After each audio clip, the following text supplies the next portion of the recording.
Maintenant qu'on a terminé, donc on va commencer par texturer notre chaise. Donc on va repasser donc ici sur accoudoir, on va créer donc un matériel qui s'appelle M accoudoir et on va commencer à le paramétrer. Donc là, pas besoin de rentrer dans l'interface des nœuds, hein, on va le régler directement ici. Donc utiliser les nœuds, ce qui nous raccorde automatiquement donc un BSDF guidé. Et là, on va le régler donc avec 100% de métallique et on va régler donc le métal en fonction. D'accord. Donc là, ce sera vraiment très simple comme texturing, hein, vous allez voir. Donc la valeur donc de blanc, on va mettre donc à 0.75, voilà, pour avoir un blanc un petit peu plus tamisé. Hop, comme ceci. Ensuite, dans la spéculaire, on va appuyer sur le petit point, on va mettre donc un nœud de Fresnel, donc pas Fresnel de calque de poids, mais bien le Fresnel, d'accord? Donc ici, Fresnel. On va mettre donc l'indice. On va mettre donc l'indice de réfraction donc à 2.15, la normale donc il n'y en a pas, l'atteinte de spécularité non plus, donc la rugosité on va la mettre donc à 0.35, je pense que c'est pas mal, voilà, pour donner un petit peu de brillance. Et ensuite, donc le lustre, pareil, donc voilà, tout ça par défaut, c'est parfait. Maintenant qu'on a donc l'accoudoir, on va donc régler les assises. Donc les assises de chaise, on va créer donc une texture un petit peu de, ouais, de tissu cuir, un peu un cuir un peu cool. Donc j'ai déjà une texture de cuir en fait qui a été créée donc lors des procédurales qu'on a faites ensemble. Donc je pense que je vais l'importer directement, ce sera plus simple. Donc on va ici donc dans Fichier, Ajouter. Je vais retourner donc dans mon dossier, donc vous pouvez le télécharger donc directement sous le lien de la vidéo pour la texture procédurale de cuir, d'accord, que vous avez sur la chaîne, et moi par contre je vais la récupérer sur mes tutoriels, d'accord. Donc là on a ici donc travail sauvegardé, hop, voilà, tutoriel et texture procédurale, et on a ici donc le cuir qui est donc la troisième texture procédurale qu'on a faite, voilà, dans matériaux et cuir, voilà. Et donc là je vais récupérer mon TP cuir directement sur cette structure, pour l'assise du tabouret, voilà, donc elle s'affiche ici. On va faire pareil donc pour cette structure, donc l'assise de chaise, l'assise, donc ici, voilà, et pareil donc pour les accoudoirs, hein, comme ça on aura toutes les structures propres. Voilà, après on va régler le cuir correctement, ne vous inquiétez pas, là c'est vraiment... c'est grossier comme texturing pour l'instant, mais voilà, en tout cas mon cuir est là. Maintenant, ah oui, j'ai aussi donc ici un petit problème donc, de collision ici. Hop, voilà, donc on va abaisser un petit peu le tabouret. J'avais pas vu. La structure métallique, on va récupérer donc le M accoudoir. Voilà. Là, pareil, M accoudoir, comme ceci. Les jonctions, pareil, donc des roulettes, hein, on va sélectionner donc la jonction uniquement. Donc avec Tab, on passe en mode édition. L pour les objets liés. Et on va assigner la texture à cette texture-là, d'accord? Ensuite, donc pour les roulettes, on va créer donc un autre matériau, donc L pour sélectionner donc les roulettes, plus pour créer un nouveau matériel. Et vous voyez comme quoi toutes les instances sont liées. C'est ça l'avantage du Alt D, d'accord? Donc de la copie liée. Donc là, on va mettre donc M-roulette. Voilà. Et là, on va créer donc un matériel un petit peu plastique, hein, d'accord, donc noir. Donc pas noir complet, on va mettre à 0.05, je pense. Voilà. On assigne donc ce matériel aux roulettes. Et là, on va régler donc la spécularité avec un Fresnel, encore une fois. Donc le Fresnel, j'y tiens, je le mets tout le temps, donc c'est pas forcément nécessaire, hein, je peux comprendre que les personnes ne le mettent pas, mais c'est quand même conseillé. Donc 0.35 pour le Fresnel donc, de cette structure, la rugosité on va l'augmenter donc à 0.75, voilà, et là c'est parfait. Voilà, on a nos roulettes qui sont texturées. Parfait, parfait. Donc là le Fresnel est un petit peu étrange, par contre je remarque... c'est 1.35, excusez-moi, pas 0.35, ouais, c'est 1.35, voilà. Tac. Ensuite, donc la structure métallique au centre, on peut la laisser comme ça, hein, c'est pas mal. Et là, on va récupérer, donc pareil, un nouveau matériel qu'on va mettre, donc M-plastique. Hop, plastique. Donc là, ça n'a pas beaucoup d'incidence hein, par rapport au nœud, parce que du coup, après, on va calculer donc, le mesh en globalité, hein, donc du coup, c'est pas gênant. Donc là, je peux observer également que les roulettes sont pas au même niveau que les autres, donc on va remonter un petit peu cette structure. Voilà, et celle-ci aussi. Hop. Je sais pas pourquoi ça a bougé comme ça, pourtant je suis bien aligné, ouais. Je pense que les roulettes étaient plus petites en fait pour le tabouret que les roulettes de base. Ouais, c'était ça je pense.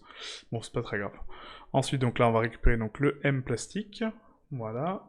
Là pareil, M plastique. Et là, M plastique. Voilà, donc c'est un texturing vraiment très simple, hein, vous voyez, on fait un petit peu de récupération. Vu que j'ai déjà des shaders qui sont prédéfinis, ça sert à rien de les refaire. Donc là, on va mettre donc, le M plastique donc, en noir. Le Fresnel, donc on va le remettre donc, à 1.35 au niveau de la spec. Donc on retourne sur mon nœud de Fresnel, voilà. 1.35 au niveau du Fresnel de ce plastique. On va mettre une rugosité à 0.35, voilà, pour avoir quelque chose d'un peu plus brillant.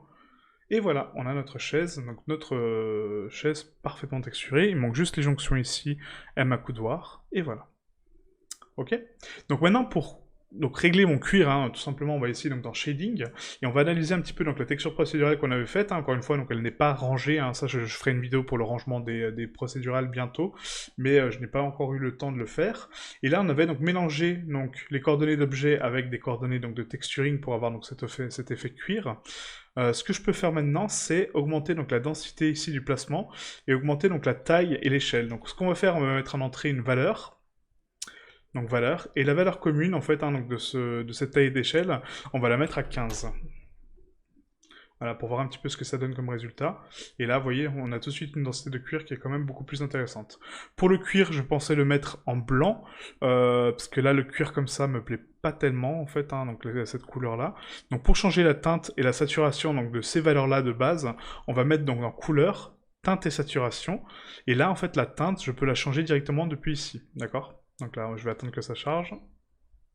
Voilà. Et là, on va mettre donc une teinte un petit peu différente. Hein. Donc là, on part plutôt sur des teintes donc, vertes, normalement. Voilà, hop. Donc là, on peut essayer de trouver un bon compromis hein, en termes de teinte. C'est vrai qu'on a vite limité hein, en termes de coloris. Un bleu comme ça peut être sympa aussi. Hein, un petit bleu comme ça. Ouais, un petit bleu comme ça. Un petit peu plus saturé quand même. On va mettre une saturation à 1.5. Voilà. Et puis une valeur donc à 0.9 je pense. Non, même 0.25, voilà. Pour vraiment le ternir un petit peu plus. Et donner un bleu un petit peu royal comme ça, c'est vraiment sympa. Yes. Ok. Ensuite, donc là, j'ai pas mis mon nœud de spécularité ni mon ambient occlusion, donc ça, on va le corriger, hein, d'accord? Parce que ce shader, je l'avais fait avant de connaître l'ambient occlusion et son importance. Donc du coup, il faut que je le corrige. D'où l'importance de refaire mes procédurales propres. Couleur, donc mélanger RGB, donc on va raccorder donc l'ambient occlusion à l'ambient occlusion ici. Hop. Ici, il veut bien. Voilà. Ensuite, on va mettre donc en multiply à 100%. Voilà. Et on va raccorder donc là, hop, normal à la normale. Donc on multiply, hein, d'accord? Voilà, comme ceci. Donc cette texture procédurale est un petit peu lourde, hein, comme vous pouvez le voir. Pourtant, elle n'a pas beaucoup de nœuds, mais elle est quand même assez dense en termes de calcul. Donc bien faire attention à ça. Donc les échantillons, on va les laisser à 16. Hein, je pense que c'est largement suffisant pour cette structure. Voilà. Et après, on va régler donc également donc le Fresnel hein, du cuir. Donc là, Shift A, entrée Fresnel. Et du coup, on va mettre donc ça dans la spécularité. Et on va mettre donc un Fresnel à... Je pense que donc pour le cuir, on peut passer à 0,75 normalement. Hop. Voilà. 0,75. Ce qui est vraiment sympa. Et du coup, qui permet d'avoir des belles réfractions. Et un beau Fresnel. Yes, nickel. Ensuite, donc là pour la normale, donc on est bon. On va juste mettre donc la distance à 0.1 et la force donc à 0.35. Voilà, et pareil pour la distance ici, donc 0.1 et 0.35. Voilà, parfait. Donc là on a bien donc notre nœud de Fresnel. On raccorde donc la normale au Fresnel hein, pour qu'elle soit prise en compte, bien sûr. Et là on a notre rugosité qui est parfaite normalement. Hop, oui. Nickel, voilà.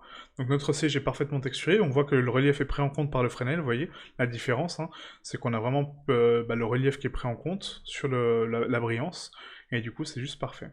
Voilà, nickel. Donc là on a texturé notre chaise. Maintenant donc la prochaine étape va être donc le dépliage UV pour avoir donc une carte pour chaque élément effectivement, mais qu'on va regrouper au sein d'une même entité, et une fois qu'on a ça, on pourra précalculer nos textures.